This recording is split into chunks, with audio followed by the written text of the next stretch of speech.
Hello friends, today in this video I will show how to make computer lock automatically. Windows 11 after inactivity.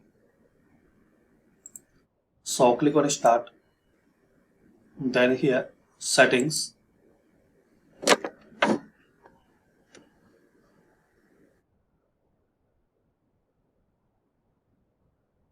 now here click on personalization,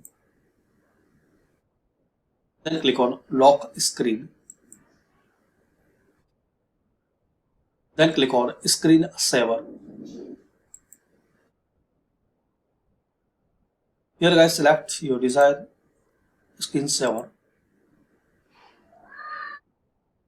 Give the time as your choice and requirement.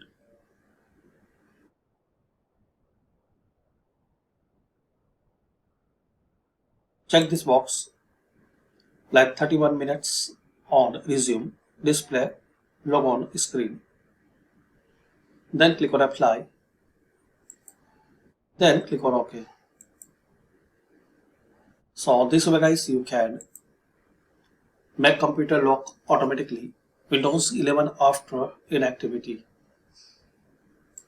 Thanks for watching.